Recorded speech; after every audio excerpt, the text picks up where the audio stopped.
ഗുരുർബ്രഹ്മാ ഗുരുർവിഷ്ണു ഗുരുർദേവോ മഹേശ്വര ഗുരുരേവ ജഗത് സർവം തസ്മൈ ശ്രീ ഗുരവേ നമഃ. ഏകദന്തം മഹാകായം തപ്തകാഞ്ചനസന്നിഭം ലംബോദരം വിശാലാക്ഷം വന്ദേഹം ഗണനായകം. സരസ്വതീ നമസ്തുഭ്യം വരദേ കാമരൂപിണി വിദ്യാരംഭം കരിഷ്യാമി സിദ്ധിർഭവതു മേ സദാ. കൃഷ്ണായ വാസുദേവായ ദേവകീനന്ദനായ ച നന്ദഗോപകുമാരായ ഗോവിന്ദായ നമോ നമഃ. ദക്ഷോ വിരിഞ്ചതനയോഥ മനോസ്തനൂജാം ലബ്ധ്വാ പ്രസൂതിമിഹ ഷോഡശ ചാപകന്യാ. ധർമ്മേ ത്രയോദശ ദദൗ പിതൃഷു സ്വധാം ച സ്വാഹാം ഹവിർഭുജി സതീം ഗിരിശേ ത്വദംശേ. മൂർത്തിർഹി ധർമ്മഗൃഹിണീ സുഷുവേ ഭവന്തം നാരായണം നരസഖം മഹിതാനുഭാവം. യജ്ജന്മനി പ്രമുദിതാ കൃതശൂര്യഘോഷാ പുഷ്പോത്കരാൻ പ്രവവുഷുർനുനുവുഃ സുരൗഘാ. ദൈത്യം സഹസ്രകവചം കവചൈപരീതം സാഹസ്രവത്സരതപസ്സമരാഭിലവ്യൈ. പര്യായ നിർമ്മിതതപസ്സമരൗ ഭവന്തൗ ശിഷ്ടൈകകങ്കടമമും ന്യഹതാം സലീലം. അന്വാചരന്നുപദിശന്നപി മോക്ഷധർമ്മം ത്വം ഭ്രാതൃമാൻ ബദരികാശ്രമമധ്യവാത്സി. ശക്രോധത്തെ ശമതപോബലനിസ്സഹാത്മാ ദിവ്യാംഗനാപരിവൃതം പ്രജിഘായമാരം. കാമോ വസന്തമലയാനിലബന്ധുശാലീ കാന്താകടാക്ഷവിശിഖൈർവികസദ്വിലാസൈ. വിദ്യന്മുഹുർമുഹുരകമ്പമുദീക്ഷ്യ ച ത്വാം ഭീതസ്ത്വയാഥ ജഗദേ മൃദുഹാസഭാജാ. ഭീത്യാലമംഗജവസന്തസുരാംഗനാവോ മന്മാനസം ത്വിഹ ജുഷധ്വമിതി ബ്രുവാണ. ത്വം വിസ്മയേന പരിതസ്തു വദാമഥൈഷാം പ്രാദർശയ സ്വപരിചാരകകാതരാക്ഷി. സമ്മോഹനായ മിളിതാമദനാദയസ്തേ ത്വദ്ദാസികാ പരിമളൈ കില മോഹമാപു. ദത്താം ത്വയാ ച ജഗൃഹുസ്തപയൈവ സർവാസി ഗർവശമനീം പുനരുർവശീം താം. ദൃഷ്ടോർവശീം തവ കഥാം ച നിശമ്യ ശക്ര പര്യാകുലോ ജനിഭവൻ മഹിമാവമർശാത്. ഏവം പ്രശാന്തരമണീയതരാവതാരാത് ത്വത്തോധികോ വരദ കൃഷ്ണതനുസ്ത്വമേവ. ദക്ഷസ്തു ധാതുരതിലാളനയാ രജോന്ധോ നാത്യാദൃതസ്ത്വയി ച കഷ്ടമശാന്തിരാസീത്. യേന വ്യരുന്ധസ ഭവത്തനുമേവ ശർവം യജ്ഞേ ച വൈരപിശുനേ സ്വസുതാം വ്യമാനീത്. ക്രുദ്ധേശമർദിതമഖ സതു കൃത്തശീർഷോ ദേവപ്രസാദിതഹരാദധലബ്ധജീവ. ത്വത്പൂരിത ക്രതുവര പുനരാപശാന്തിം സത്വം പ്രശാന്തികര പാഹി മരുത്പുരേശ.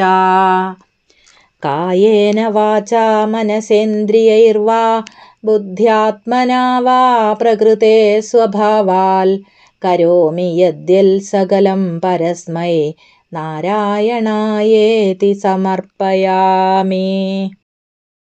ഓം നമോ ഭഗവതേ വാസുദേവായ. ഗുരുർബ്രഹ്മാ ഗുരുർവിഷ്ണു ഗുരുർദേവോ മഹേശ്വര ഗുരുസാക്ഷാത് പരബ്രഹ്മ തസ്മൈ ശ്രീ ഗുരവേ നമഃ. പീതാംബരം കരവിരാജിതശംഖചക്രകൗമോദകീ സരസിജം കരുണാസമുദ്രം രാധാസഹായമതിസുന്ദരമന്ദഹാസം. പാതാലയേശമനിശം ഹൃദി ഭാവയാമി. ശ്രീ ഗുരുവായൂരപ്പാ ശരണം. ശ്രീമന്നാരായണീയം ദശകം 16. ഈ ദശകത്തിൽ നരനാരായണാവതാരവും ദക്ഷയാഗവുമാണ് പറയുന്നത്. ശ്രീമൽ ഭാഗവതത്തിലെ ചതുർത്ഥ സ്കന്ധം 1-ാം അധ്യായത്തിൽ 47-ാമത്തെ ശ്ലോകം മുതൽ 7-ാം അധ്യായം അവസാനം വരെ പ്രതിപാദിച്ചിട്ടുള്ളതിൻ്റെ സംക്ഷേപമാണ് ഈ ദശകം. 1-ാമത്തെ ശ്ലോകം. ദക്ഷോ വിരിഞ്ചതനയോധ മനോസ്തനൂജാം ലബ്ധ്വാ പ്രസൂതിമിഹ ഷോഡശ ചാപകന്യാ ധർമ്മേ ത്രയോദശ ദദൗ പിതൃഷു സ്വധാം ച സ്വാഹാം ഹവിർഭുജി സതീം ഗിരിശേ ത്വദംശേ. ബ്രഹ്മാവിൻ്റെ പുത്രനായ ദക്ഷപ്രജാപതി സ്വയംഭുവമനുവിൻ്റെ പുത്രിയായ പ്രസൂതിയെ വിവാഹം ചെയ്തു. അവർക്ക് 16 കന്യകമാർ ജനിച്ചു. അതിൽ 13 കന്യകമാരെ ധർമ്മദേവന് വിവാഹം ചെയ്തു കൊടുത്തു. പിതൃക്കൾക്ക് സ്വധ എന്ന മകളെയും അഗ്നിക്ക് സ്വാഹ എന്ന മകളെയും അവിടുത്തെ മൂർത്തിഭേദമായ പരമശിവന് സതി എന്ന മകളെയും വിവാഹം ചെയ്തു കൊടുത്തു. ധർമ്മദേവൻ്റെ 13 പത്നിമാരിലൊരാളായ മൂർത്തിയിൽ ഭഗവാൻ നരനാരായണന്മാരായി അവതരിച്ചതിനെ പറ്റി പറയുന്നു 2-ാമത്തെ ശ്ലോകത്തിൽ. മൂർത്തിർഹി ധർമ്മഗൃഹിണി സുഷുവേ ഭവന്തം നാരായണം നരസഖം മഹിതാനുഭാവം യജ്ജന്മനി പ്രമുദിതാ കൃതതൂര്യഘോഷ പുഷ്പോൽക്കരാൻ പ്രവവൃഷുർനുനുവു സുരൗഖ. ധർമ്മദേവൻ്റെ പത്നിയായ മൂർത്തിയാണല്ലോ ലോകപൂജിതമായ തേജസ്സോടുകൂടി അങ്ങ് തന്നെയായ നരനാരായണന്മാരെ പ്രസവിച്ചത്. ആ അവതാര സമയത്ത് സന്തുഷ്ടരായ ദേവസംഘം വാദ്യഘോഷം മുഴക്കി പുഷ്പവൃഷ്ടി ചെയ്യുകയും സ്തുതിക്കുകയും ചെയ്തു. 3-ാമത്തെ ശ്ലോകത്തിൽ നരനാരായണന്മാർ സഹസ്രകവചൻ എന്ന അസുരനെ നിഗ്രഹിച്ചതിനെപ്പറ്റി പറയുന്നു. അതിശക്തനായ ഒരു അസുരനാണ് ഈ സഹസ്രകവചൻ. 1000 പോർച്ചട്ടകൾ ധരിച്ചവനായതുകൊണ്ട് തന്നെ സഹസ്രകവചൻ എന്ന പേര് അവനുണ്ടായി. 1000 സംവത്സരം തപസ് ചെയ്ത് സമ്പാദിച്ച ദിവ്യശക്തി ഉണ്ടായാൽ മാത്രമേ അവൻ്റെ ഒരു കവചം പിളർക്കാൻ സാധിക്കൂ. നരനാരായണന്മാരിൽ ഒരാൾ 1000 കൊല്ലം തപസ് ചെയ്യും, മറ്റേയാൾ അത്രയും കാലം യുദ്ധം ചെയ്യും. ഇങ്ങനെ ഊഴമിട്ട തപസ്സും യുദ്ധവും 1000 സംവത്സരം വീതം നടത്തി നരനാരായണന്മാർ സഹസ്രകവചനെ ഒരു കവചം മാത്രമാക്കി എളുപ്പത്തിൽ നിഗ്രഹിച്ചു. 3-ാമത്തെ ശ്ലോകം. ദൈത്യം സഹസ്രകവചം കവചൈഃ പരീതം സാഹസ്രവത്സര തപഃ സമരാഭിലവ്യൈ പര്യായ നിർമ്മിത തപഃ സമരൗ ഭവന്തൗ ശിഷ്ടൈകകങ്കടമമും ന്യഹതാം സലീലം. ഇനി നരനാരായണന്മാർ കാമനെ ജയിച്ച കഥ പറയുന്നു. ശ്ലോകം 4. അന്വാചരന്നുപദിശന്നപി മോക്ഷധർമ്മം ത്വം ഭ്രാതൃമാൻ ബദരികാശ്രമമധ്യവാത്സീ ശക്രോധത്തെ ശമതപോബലനിസ്സഹാത്മാ ദിവ്യാംഗനാ പരിവൃതം പ്രജിഘായമാരം. ഇവിടെ പറയുന്നു, സഹസ്രകവച നിഗ്രഹാനന്തരം നാരായണനായ അവിടുന്ന് സഹോദരനായ നരനോടുകൂടി നിവൃത്തിധർമ്മത്തെ സ്വയം ആചരിക്കുന്നവനും ഉപദേശിക്കുന്നവനും ആയിട്ട് ബദരികാശ്രമത്തിൽ വസിച്ചു. അനന്തരം ഇന്ദ്രൻ അവിടുത്തെ ശമം, തപോബലം ഇവയിൽ ഈർഷ്യയുള്ളവനായിട്ട് കാമദേവനെ സ്വർഗസുന്ദരിമാരോടുകൂടി അങ്ങയുടെ അടുത്തേക്ക് പറഞ്ഞയച്ചു. കാമോ വസന്തമലയാനിലബന്ധുശാലീ കാന്താകടാക്ഷവിശിഖൈർവികസദ്വിലാസൈ വിദ്യൻ മുഹുർമുഹുരകമ്പമുദീക്ഷ്യ ച ത്വാം ഭീതസ്ത്വയാഥ ജഗതേ മൃദുഹാസഭാജ.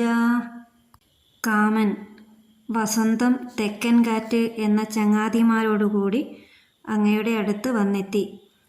തെളിഞ്ഞ വിലാസങ്ങളോട് കൂടിയ സുന്ദരിമാരുടെ കടാക്ഷങ്ങളാകുന്ന അമ്പുകൾ കൊണ്ടൊന്നും അങ്ങയുടെ തപസ്സിനെ ഇളക്കാൻ കഴിഞ്ഞില്ല.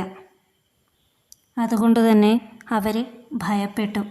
അനന്തരം ഒരു മന്ദഹാസത്തോടു കൂടി അങ്ങ് അവരോട് പറഞ്ഞു, ഭീത്യാലമങ്കജ വസന്ത സുരാംഗനാവോ മന്മാനനം തിഹ ജുഷധ്വമിതി ബ്രുവാണ ത്വം വിസ്മയേന പരിത സ്തുവതാമഥൈഷാം പ്രാദർശയ സ്വപരിചാരക കാതരാക്ഷി. അല്ലയോ കാമ, വസന്ത, ദേവസുന്ദരിമാരെ, നിങ്ങൾക്ക് ഭയം വേണ്ട. ഇവിടെ വെച്ച് എൻ്റെ സമ്മാനം നിങ്ങൾ സ്വീകരിച്ചാലും എന്നിങ്ങനെ പറഞ്ഞുകൊണ്ട് തൻ്റെ ദാസിമാരായ സുന്ദരിമാരെ അത്ഭുതത്തോടെ തൻ്റെ ചുറ്റും നിന്ന് സ്തുതിക്കുന്ന ഈ കാമാദികൾക്ക് കാണിച്ചു കൊടുത്തു. സമ്മോഹനായ മിളിതാമദനാദയസ്തേ ത്വദ്ദാസികാ പരിമളൈ കില മോഹമാപു ദത്താം ത്വയാ ച ജഗൃഹുസ്ത്രപയൈവ സർവസ്വർവാസി ഗർവശമനീം പുനരുർവശീം താം. പറയുന്നു, അവിടുത്തെ സമ്മോഹിപ്പിക്കുവാനെത്തിയ കാമദേവൻ മുതലായവർ അങ്ങയുടെ ദാസിമാരുടെ സുഗന്ധത്താൽ മോഹത്തെ പ്രാപിച്ചു. അനന്തരം അവിടുന്ന് സമ്മാനിച്ച എല്ലാ ദേവസുന്ദരിമാരുടെയും സൗന്ദര്യമതം നശിപ്പിക്കുന്ന ആ ഉർവശിയെ ലജ്ജയോടെ സ്വീകരിക്കുകയും ചെയ്തു. ദൃഷ്ടോർവശീം തവ കഥാം ച നിശമ്യ ശക്ര പര്യാകുലോ ജനി ഭവൻ മഹിമാവമർശാത് ഏവം പ്രശാന്തരമണീയതരാവതാരാത് ത്വത്തോധികോ വരദ കൃഷ്ണതനുസ്ത്വമേവ. ഇന്ദ്രൻ ഉർവശിയെ കണ്ടിട്ടും അവിടുത്തെ കഥ കേട്ടിട്ടും അങ്ങയുടെ മാഹാത്മ്യം അറിഞ്ഞതുകൊണ്ട് വ്യാകുലനായി തീർന്നു. ഇപ്രകാരം സൗമ്യവും ആശ്ചര്യകർമാനുഷ്ഠാനത്താൽ അതിമനോഹരവുമായ അവതാരമെടുത്ത ശ്രീനാരായണമൂർത്തിയായ അങ്ങയേക്കാൾ ശ്രേഷ്ഠനായവൻ ശ്രീകൃഷ്ണ സ്വരൂപനായ അങ്ങ് മാത്രം ആകുന്നു. ഇനി 2 ശ്ലോകങ്ങളെ കൊണ്ട് ദക്ഷയാഗചരിതം പറയുന്നു. ഒരിക്കൽ പ്രജാപതിമാരുടെ സത്രത്തിലേക്ക് ദക്ഷപ്രജാപതി കടന്നു ചെന്നു. ബ്രഹ്മാവും ശിവനുമൊഴികെ മറ്റെല്ലാവരും എഴുന്നേറ്റ് ദക്ഷനെ വന്ദിച്ചു. ദക്ഷൻ തൻ്റെ പിതാവായ ബ്രഹ്മാവിനെ വന്ദിച്ച് സദസ്സിലിരുന്നു. തൻ്റെ മകളായ സതിയുടെ ഭർത്താവായ ശിവൻ തന്നെ കണ്ടിട്ട് എഴുന്നേൽക്കാത്തതിൽ ദക്ഷൻ കോപിച്ചു. സദസ്സിൽ വെച്ച് ശിവനെ വല്ലാതെ അധിക്ഷേപിച്ചു. ശിവന് ഹവിർഭാഗം കൊടുക്കാതെ ഒരു യജ്ഞം നടത്താൻ ഒരിക്കൽ ദക്ഷൻ പുറപ്പെട്ടു. മകളായ സതിയെ ദക്ഷൻ യാഗവൃത്താന്തം അറിയിക്കുക പോലും ഉണ്ടായില്ല. ദക്ഷയാഗത്തെപ്പറ്റി കേട്ടറിഞ്ഞ സതി പരമേശ്വരൻ്റെ ഉപദേശം മാനിക്കാതെ യാഗത്തിന് പുറപ്പെടുകയും യാഗത്തിൽ വെച്ച് പിതാവിനാൽ അവമാനിതയാവുകയും യോഗാഗ്നിയിൽ ശരീരം ഉപേക്ഷിക്കുകയും ചെയ്തു. 9-ാമത്തെ ശ്ലോകം. ദക്ഷസ്തു ധാതുരതിലാളനയാ രജോന്ധോ നാത്യാദൃതസ്ത്വയി ച കഷ്ടമശാന്തിരാസീത് യേന വ്യരുന്ധസ ഭവത്തനുമേവ ശർവം യജ്ഞേ ച വൈരപിശുനേ സ്വസുതാം വ്യമാനീത്. പറയുന്നു, ദക്ഷനാകട്ടെ ബ്രഹ്മാവിൻ്റെ അതിലാളന കൊണ്ട് രാജസങ്ങളായ ക്രോധമത്സരാദികളാൽ വിവേകശൂന്യനായി ബ്രഹ്മാവിനാൽ പരിത്യക്തനായി അങ്ങയിൽ പോലും വിനയരഹിതനായി തീർന്നു. കഷ്ടം. ഈ അവിനയം കൊണ്ട് ദക്ഷൻ അവിടുത്തെ മൂർത്തി തന്നെയായ ശിവനെ ദ്വേഷിച്ചു. ശിവവിരോധം സൂചിപ്പിക്കുന്ന യാഗത്തിൽ വെച്ച് തൻ്റെ മകളെ അവമാനിക്കുകയും ചെയ്തു. ദക്ഷനാൽ അവമാനിതയായ സതീദേവി യോഗാഗ്നിയിൽ ദേഹത്യാഗം ചെയ്തു എന്നറിഞ്ഞ പരമേശ്വരൻ ക്രുദ്ധനായി തൻ്റെ ജടയിൽ നിന്ന് വീരഭദ്രനെ സൃഷ്ടിച്ചു. അത്യുഗ്രമായ ആ ശൈവ തേജസ് യജ്ഞം തകർക്കുകയും ദക്ഷൻ്റെ കഴുത്തറുക്കുകയും ചെയ്തു. ദേവന്മാരുടെ സ്തുതി കേട്ട് പ്രസന്നനായ ശ്രീ പരമേശ്വരൻ ദക്ഷൻ്റെ കണ്ഠത്തിൽ ഒരു ആടിൻ്റെ തല വെച്ച് അദ്ദേഹത്തിന് ജീവൻ കൊടുത്തു. ഭഗവത് പ്രസാദത്താൽ പിന്നീട് യജ്ഞം മുഴുമിക്കാൻ ദക്ഷന് സാധിക്കുകയും ചെയ്തു. ഇങ്ങനെ ക്രോധം ദംഭം മുതലായ ദോഷങ്ങൾ നീക്കി ദക്ഷന് ഭഗവാൻ ശാന്തി നൽകി. ക്രുദ്ധേശമർദ്ദിതമഖസ്സതു കൃത്തശീർഷോ ദേവപ്രസാദിതഹരാദഥ ലബ്ധജീവ ത്വൽപൂരിതക്രതുവര പുനരാപശാന്തിം സത്വം പ്രശാന്തികര പാഹി മരുൾപുരേശ. ആ ദക്ഷനാകട്ടെ കോപിച്ച ശിവനാൽ തകർക്കപ്പെട്ട യാഗത്തോടു കൂടിയവനായി ശിരച്ഛേദം ചെയ്യപ്പെട്ടവനായി. പിന്നീട് ദേവന്മാരാൽ പ്രസാദിപ്പിക്കപ്പെട്ട ശ്രീ പരമേശ്വരനിൽ നിന്ന് ദക്ഷന് ജീവലാഭം സിദ്ധിച്ചു. അങ്ങയാൽ യജ്ഞപൂർത്തി വരുത്താൻ കഴിഞ്ഞ് പിന്നീട് ശാന്തിയെ പ്രാപിക്കുകയും ചെയ്തു. എല്ലാവർക്കും പരമശാന്തിയരുളുന്ന ശ്രീ ഗുരുവായൂരപ്പ, അവിടുന്ന് എന്നെ രക്ഷിക്കണമേ എന്ന് പ്രാർത്ഥിച്ചും കൊണ്ട് ഈ ദശകം ഇവിടെ അവസാനിക്കുന്നു. സർവം ശ്രീകൃഷ്ണാർപ്പണമസ്തു. സർവത്ര ഗോവിന്ദനാമ സങ്കീർത്തനം. ഗോവിന്ദ ഗോവിന്ദ.